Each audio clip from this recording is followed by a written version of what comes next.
Hello बच्चों, welcome to Ritesh online classes YouTube channel. बच्चों, आप सभी का आज की इस वीडियो में एक बार फिर से बहुत बहुत स्वागत है। आज की इस वीडियो में मैं आप लोगों को यहाँ पे क्वेश्चन आंसर यहाँ पे कराऊंगा। समानता का जो आपका जो चैप्टर है यानी कि इक्वेलिटी, इसका यहाँ पे जो भी आपके अभ्यास के क्वेश्चन हैं, जो भी आपके पाठगत प्रश्न हैं, जब मैं ये चैप्टर पढ़ा रहा था आप लोगों को तो उसी समय मैंने बोला था कि पाठगत प्रश्न हो चाहे अभ्यास के प्रश्न हो, क्वेश्चन आंसर की वीडियो में मैं सारे क्वेश्चन इंक्लूड कर लूँगा। तो आज की वीडियो में हम कक्षा 7 के एनसीईआरटी की जो बुक है आपकी सामाजिक एवं राजनीतिक जीवन, उसके अध्याय 1 का क्वेश्चन आंसर देखेंगे। अगर आप लोगों को अच्छा लगता है आज का वीडियो, आप लोगों को लाभ मिलता है इससे, तो लाइक जरूर कर दीजिएगा। आप ही लोगों के लिए ये वीडियो बनाई जाती है डेली बेसिस पे। और अगर ऐसी वीडियो डेली बेसिस पे आपको चाहिए तो Ritesh online classes YouTube channel से जुड़ जाइए, बिल्कुल फ्री है सारी चीज़ें। 1-2 सेकंड का समय जाएगा, वीडियो के नीचे सब्सक्राइब बटन होगा, उस पर क्लिक करके सब्सक्राइब कर दीजिए, साथ ही साथ बेल आइकन जरूर दबा के रखिएगा। तो समय नहीं लेते हैं, आपका समय मूल्यवान है। चलते हैं पहले क्वेश्चन की तरफ। पहला प्रश्न है, आपके विचार से समानता के बारे में शंका करने के लिए कांता के पास क्या पर्याप्त कारण है? उपयुक्त कहानी के आधार पर उसके ऐसा सोचने के 3 कारण बताइए। तो यहाँ पे आपने चैप्टर पढ़ा होगा तभी ये क्वेश्चन समझ में आएगा कि कांता कौन है और ये क्या सोच रहा है। तो यहाँ पे चैप्टर जरूर पढ़ लीजिए। अगर नहीं पढ़ा है तो ऊपर मैं डिस्क्रिप्शन यहाँ पे लिंक दे दूंगा, वहाँ पे जाके आप देख सकते हैं उस चैप्टर को। नीचे डिस्क्रिप्शन बॉक्स में भी लिंक दे दूंगा, या तो वीडियो के लास्ट में जाके भी आप वीडियो को देख सकते हैं। चैप्टर पूरा पढ़ लीजिएगा। तो कांता के सामने यहाँ पे देखेंगे, कांता के समानता के बारे में शंका करने के 3 कारण थे। पहला, कांता एक झोपड़पट्टी में रहती है और उसके घर के पीछे एक नाला है। यह एक आर्थिक विषमता का सूचक है, यानी कि घर है, उसके घर के पीछे नाला है और कुछ लोगों के घर के सामने पीछे कुछ नहीं होता, अच्छी सी बागवानी होती है, अच्छे अच्छे जगह होते हैं। तो ये क्या है? ये आर्थिक विषमता यानी कि आर्थिक भिन्नता का यहाँ पे ये सूचक है। दूसरा यहाँ पे सोच शंका का कारण था, उसे अपने काम में एक भी छुट्टी नहीं मिलती, जबकि यहाँ पे निगमित उद्यम में काम करने वाले लोगों को कई कई छुट्टियां मिलती हैं। यानी कि उसने यहाँ पे इस बात से भी शंका की कि उसको अपने जो काम करती है वो उससे उसको कोई भी किसी भी दिन छुट्टी नहीं मिलती, जबकि जो गवर्नमेंट यहाँ पे काम करने वाले हैं उनको नियमित कई छुट्टियां मिलती हैं। और तीसरा उसका कारण था शंका करने का कि उसे अपने बच्चों का इलाज कराने के लिए सरकारी अस्पताल में लंबी लाइन लगानी पड़ती है, जबकि संपन्न लोग जो होते हैं आर्थिक रूप से, वो अपने बच्चों के इलाज के लिए यहाँ पे लंबी लाइन नहीं लगाते, वो प्राइवेट अपने हॉस्पिटल में जाके आराम से इलाज करा लेते हैं। दूसरा यहाँ पे प्रश्न है, आपके विचार से ओम प्रकाश वाल्मीकि के साथ उसके शिक्षक और सहपाठियों ने असमानता का व्यवहार क्यों किया था? अपने आप को ओम प्रकाश वाल्मीकि की जगह रखते हुए 4 पंक्तियां लिखिए कि उक्त स्थिति में आप कैसे अनुभव करेंगे। ठीक है, तो अगर क्वेश्चन आंसर की वीडियो देख रहे हैं तो ध्यान केंद्रित करके देखिए। 10 मिनट के 15 मिनट के आसपास की वीडियो होगी, उसको ध्यान से देख लेंगे तो क्वेश्चन आंसर पूरा तैयार हो जाएगा। ठीक है, तो ध्यानपूर्वक देखिएगा। और यहाँ पे वीडियो बनाने का यही उद्देश्य ही है कि वीडियो के देखते देखते आपको सारे क्वेश्चन के आंसर याद हो जाए। ठीक है, बताइएगा आप लोगों को वीडियो कैसी लगी कमेंट बॉक्स में। आपके विचार से जो क्वेश्चन था, इसमें आपको उसकी जगह पे ओम प्रकाश वाल्मीकि की जगह पे रख के बताना है कि उसको अनुभव कैसा हुआ होगा।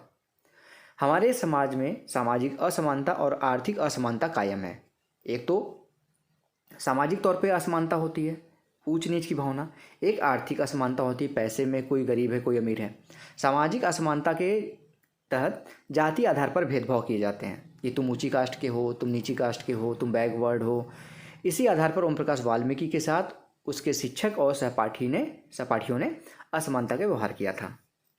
ठीक है, अगर हम ओम प्रकाश वाल्मीकि की जगह होते तो हमें कैसा अनुभव होता, उसके बारे में यहाँ 4 पंक्तियाँ लिखी गई हैं। देखिए, सामाजिक व्यवस्था के खिलाफ असंतोष पैदा होगा। जाति आधार पर भेदभाव को भी यहाँ पे गलत मानते हैं सब। अपने आप को यहाँ पे सम्मानित महसूस नहीं करते।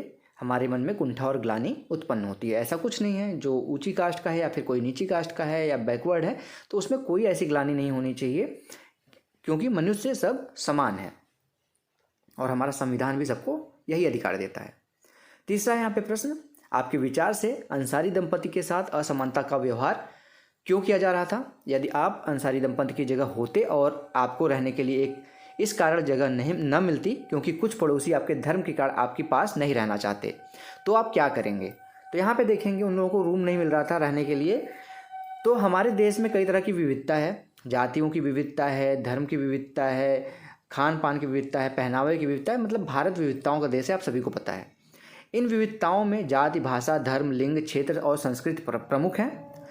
इन विविधताओं के कारण देश में कुछ लोग एक दूसरे से भेदभाव करते हैं। जैसे हम किसी दूसरे से कुछ पहनावे में चेंज है, हमारा खान पीना चेंज है, तो हम उससे क्या करते हैं, उससे भेदभाव करते हैं कि हाँ वो ऐसे है वो ऐसे है।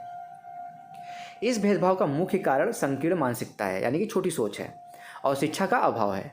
यदि हम अंसारी दंपति की जगह होते और हमें रहने के लिए इस कारण जगह नहीं मिलती क्योंकि कुछ पड़ोसी हमारे धर्म के कारण हमारे पास नहीं रहना चाहते, तो हम निम्न गतिविधि करते। पहला, अपने पड़ोसियों को समझाने का प्रयास करते कि ऐसा कुछ नहीं है, किसी भी धर्म के लोग हैं, सब समान हैं। अपने मकान मालिक को उनके अनुकूल रहने का भरोसा देते कि हाँ आप जैसे कहेंगे हम वैसे रहेंगे आपके मकान में। और तीसरा, हम अच्छे विचारों को उनके सामने रखते। चौथा क्वेश्चन है, यदि अंसारी परिवार के एक सदस्य होते तो प्रॉपर्टी डीलर के नाम बदलने के सुझाव का उत्तर किस प्रकार देते। उन लोगों को प्रॉपर्टी डीलर ने, उन लोगों को जब मकान नहीं मिल रहा था तो प्रॉपर्टी डीलर जो उनको मकान दिलाने के लिए प्रयास कर रहा था, उसने कहा कि आप अपना नाम बदल के भी प्रयास करेंगे तो आपको आसानी से यहाँ पे मिल जाएगा। तो अगर उसकी जगह आप होते, प्रॉपर्टी डीलर आपसे कहता आप नाम बदलने का सुझाव आपको देता, तो आप क्या करते। यदि हम अंसारी परिवार के एक सदस्य होते तो प्रॉपर्टी डीलर के नाम बदलने के सुझाव का उत्तर निम्न प्रकार से देते। पहला, प्रॉपर्टी डीलर को यह यहाँ पे बतलाते कि हम अपना नाम बदल सकते हैं, लेकिन मिलने वाले रिश्तेदारों का नाम कैसे बदलेंगे, जो रिश्तेदार हमसे मिलने आएंगे। नाम बदलने के बाद अपने मजहब के पर्व त्यौहार, नमाज पढ़ना और रीति रिवाजों को कैसे छोड़ सकते हैं। जैसे आप कोई नाम रख तो लेंगे, जैसे मुस्लिम धर्म के आप हैं, हिंदू धर्म का नाम रख लेंगे, लेकिन आप नमाज पढ़ेंगे, त्यौहार अपने मनाएंगे, तो जाहिर सी बात है सबको पता चल ही जाएगा। नाम बदलने से हमेशा जो मन में डर बना रहेगा कि कहीं मकान मालिक और पड़ोसी को हमारे धर्म के बारे में पता न चल जाए, वो हमेशा आप डरते रहेंगे। ठीक है। पांचवा क्वेश्चन देखिए, कि आपको अपने जीवन की कोई ऐसी घटना याद है जब आपकी गरिमा को चोट पहुंची हो, आपको उस समय कैसा महसूस हुआ था।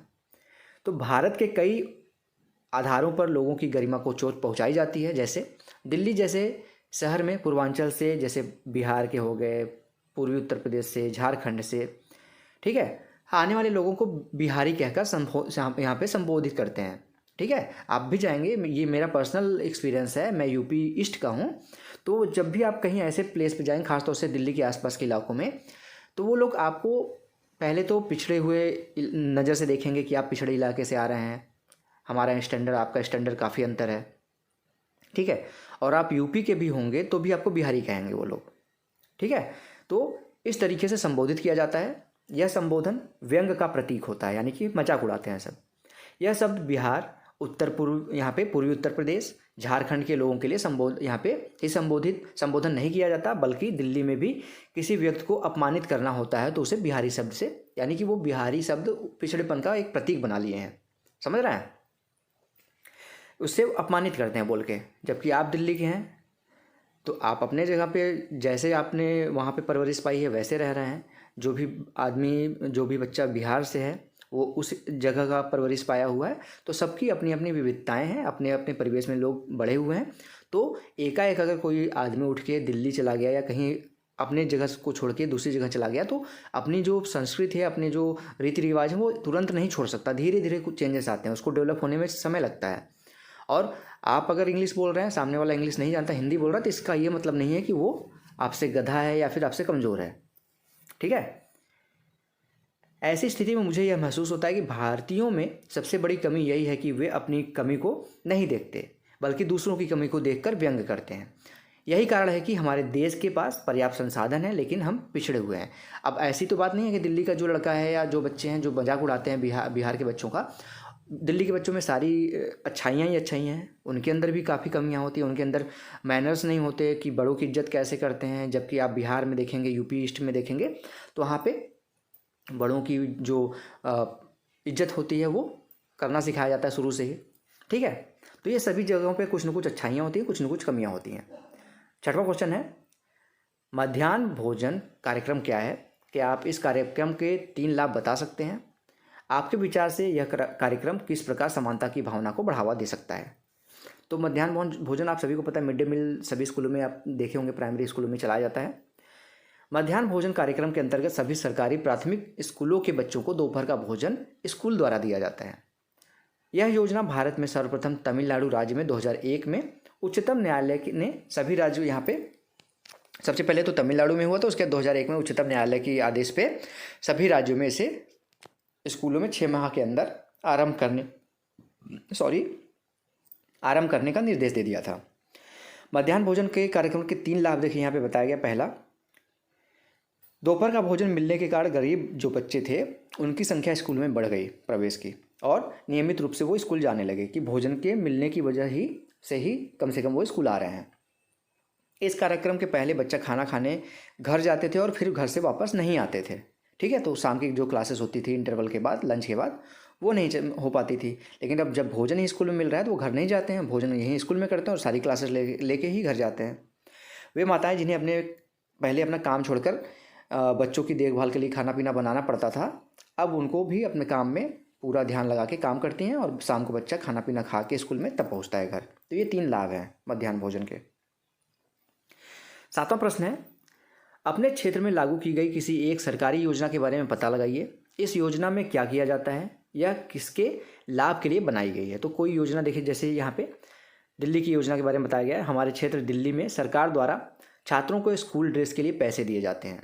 यह रकम कक्षा के अनुसार अलग अलग दिए जाते हैं, जैसे छोटे बच्चों को कम, बड़े बच्चों को ज़्यादा। बिहार राज्य में स्कूल ड्रेस के लिए और साइकिल के लिए छात्राओं को पैसे दिए जाते हैं। दिल्ली में लाडली योजना के तहत लड़कियों की शादी के लिए कुछ रकम दी जाती है, यानी पैसे दिए जाते हैं। इस योजना द्वारा दिए जाने वाली अधिकतम राशि 1 लाख रुपए है। हरियाणा और उत्तर प्रदेश सरकार ने भी लड़कियों के लिए योजना लागू की है। इन राज्यों के अतिरिक्त भी कई और राज्य हैं जहाँ पे काफ़ी योजनाएं चल रही हैं। अब आपका अभ्यास का क्वेश्चन आ गया। आप पाठ्य पुस्तक के क्वेश्चन होंगे, अभ्यास पुस्तक के क्वेश्चन है लास्ट में जो आपके बुक में क्वेश्चन दिए जाते हैं। लोकतंत्र में सार्वभौमिक वयस्क मताधिकार क्यों महत्वपूर्ण है। सभी को पता है कि यहाँ पे सार्वभौमिक वयस्क मताधिकार है भारत में, और लोकतंत्र में ये क्यों महत्वपूर्ण है आपको बताना है। तो लोकतंत्र में सार्वभौमिक मताधिकार, वयस्क मताधिकार का महत्व है। पहला है पॉइंट देखिए यहाँ पे, सार्वभौमिक वयस्क मताधिकार भारत के सभी नागरिकों को प्राप्त है जो भी वयस्क है। दूसरा, सार्वभौमिक वयस्क मताधिकार का विचार समानता के विचार पर आधारित, यानी कि सब समान है, क्योंकि यह घोषित करता है कि देश का प्रत्येक वयस्क, चाहे वो स्त्री हो या फिर पुरुष हो, उसकी आर्थिक स्थिति कैसी भी हो, जाति कोई भी हो, वो किसी भी धर्म का हो, उसका एक वोट, वो हकदार है एक वोट करने का। तीसरा है यहाँ पे सार्वभौम मताधिकार का महत्व। सार्वभौमिक वयस्क मताधिकार के माध्यम से भारत का प्रत्येक नागरिक अपने प्रतिनिधियों का चुनाव स्वयं करता है। दूसरा क्वेश्चन देखिए यहाँ पे है, बॉक्स में दिए गए संविधान के अनुच्छेद 15 के अंश को पुनः पढ़िए और 2 ऐसे तरीके बताइए जिनसे यह अनुच्छेद असमानता को दूर करता है। आपको नीचे अनुच्छेद 15 के बारे में कुछ चीज़ें दिखाई गई हैं, उसको पढ़ने के बाद बताना है आपको कि ये असमानता को दूर कैसे करता है अनुच्छेद 15। तो अनुच्छेद 15 के बारे में देखिए यहाँ पे बताया गया है, थोड़ा सा जूम कर लेता हूँ।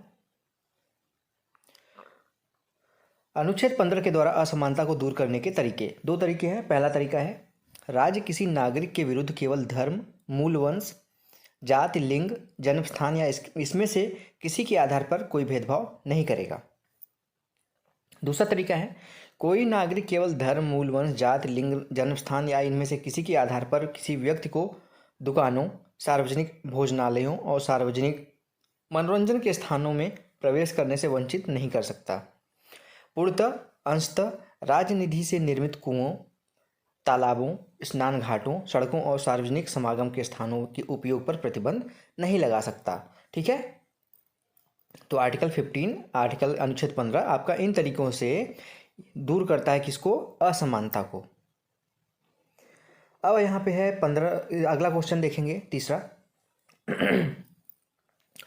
ओम प्रकाश वाल्मीकि का अनुभव अंसारी दंपति के अनुभव से किस प्रकार मिलता है। आप लोगों को यहाँ पे बुक में 2 लोगों के बारे में बताया गया, ओम प्रकाश वाल्मीकि के बारे में और जो अंसारी दंपति थी जिनको मुस्लिम होने की वजह से उनको घर नहीं मिल रहा था।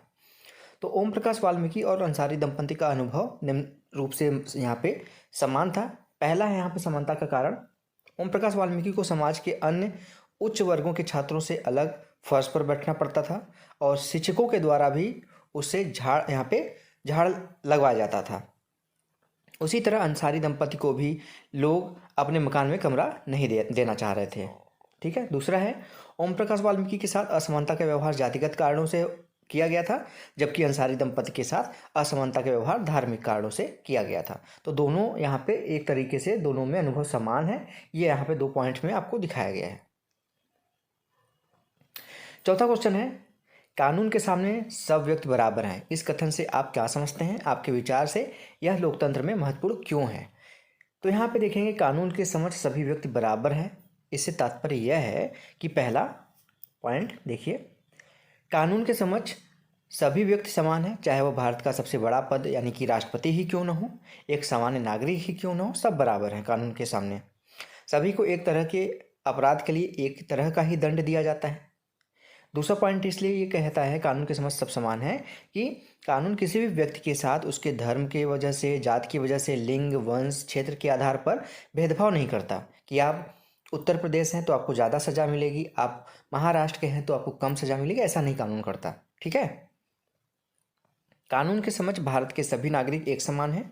हमारे विचार से कानून के समक्ष समानता से लोगों में यह संदेश जाता है कि देश में किसी के साथ भेदभाव नहीं किया जाता और हम कानून के समक्ष सामान्य जनता यहाँ पे का भी वही महत्व है जो एक बड़े पद पर बैठे व्यक्ति का है। इसे लोकतंत्र काफ़ी इससे मजबूत होता है। ठीक है, अब हमारे इस वीडियो का लास्ट क्वेश्चन देख लीजिए, ध्यान से देखिएगा। भारत सरकार ने 1995 में विकलांगता अधिनियम स्वीकृत किया था।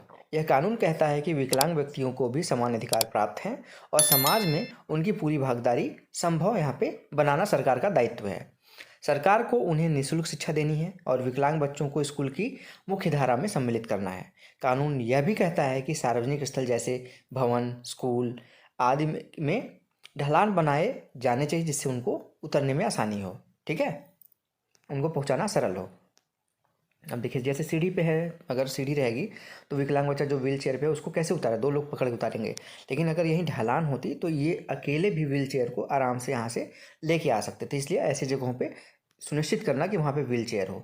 चित्र को देखिए और उस बच्चे के बारे में सोचिए जिसे सीढ़ी से नीचे लाया जा रहा है। क्या आपको लगता है कि इस स्थिति में विकलांगता का कानून लागू किया गया है, जा रहा है, वह भवन में आसानी से आ जा सके, उसके लिए क्या करना आवश्यक है? उसे उठाकर सीढ़ी से उतारा जाना उसके सम्मान और उसकी सुरक्षा को कैसे प्रभावित करता है? तो अगर ढलान नुमा रहता तो वो खुद व्यक्ति, विकलांग व्यक्ति जो भी था, वो आसानी से अपने से ही आ जाता, तो उसके सम्मान को उतनी ठेस नहीं पहुंचती। अगर 2 बच्चे उसको उठा के कुर्सी को, उसके व्हील चेयर को ला रहे हैं, सीढ़ी से उतार रहे हैं, तो थोड़ा सा उसको असहज महसूस होगा। ठीक है, तो देखिए उपरोक्त चित्र में विकलांगता कानून का पालन नहीं किया जा रहा है क्योंकि भवन में ढलान नहीं है, इसलिए बच्चों को सीढ़ी के माध्यम से लाया जा रहा है। दूसरा, विकलांग व्यक्ति के लिए आसानी से भवन में आने जाने के लिए सीढ़ी के स्थान पर ढलान का निर्माण किया जाना चाहिए। तीसरा, उसे सीढ़ी से उठाकर यहाँ पे लाने जाने से उसके आत्मसम्मान को ठेस पहुंचती है, वह अपने को यहाँ पे अच्छा मानने लगता है जिससे उसका आत्मबल कमज़ोर होता है। उसे बार बार सीढ़ियों से चढ़ाने और उतारने में दुर्घटना हो सकती है, जैसे गिर सकता है, चोट लग सकती है, उसके शरीर में चोट लग सकती है। ठीक है, तो ये था पूरा का पूरा मैंने क्वेश्चन आंसर करा दिया इस चैप्टर का, समानता का। आशा करता हूँ आप लोगों को जो भी क्वेश्चन यहाँ पे मैंने कराए वो समझ में आए होंगे। यहाँ पे पाठगत प्रश्न और अभ्यास के प्रश्न सारे करा दिए गए हैं। तो अगर वीडियो अच्छी लगी हो तो प्लीज़ वीडियो को लाइक करिएगा और ऐसी वीडियो अगर डेली बेसिस पे आप देखना चाहते हैं तो Ritesh online classes YouTube channel को सब्सक्राइब कर लीजिएगा। वीडियो के नीचे सब्सक्राइब बटन होगा, सिर्फ 1-2 सेकंड का समय लगेगा, उसको क्लिक करते ही सब्सक्राइब करेंगे। जैसे ही बेल आइकन आएगा उसको दबा के ऑल नोटिफिकेशन ऑन कर लीजिएगा, जिससे मैं आप लोगों की हेल्प के लिए कोई वीडियो यहाँ पे अपलोड करता हूँ तो उसके बारे में आपको बिल्कुल फ्री में पता चलता रहे। तो स्टूडेंट्स मिलते हैं नेक्स्ट वीडियो में, तब तक के लिए आप सभी का बहुत बहुत धन्यवाद। जय हिंद, वंदे मातरम।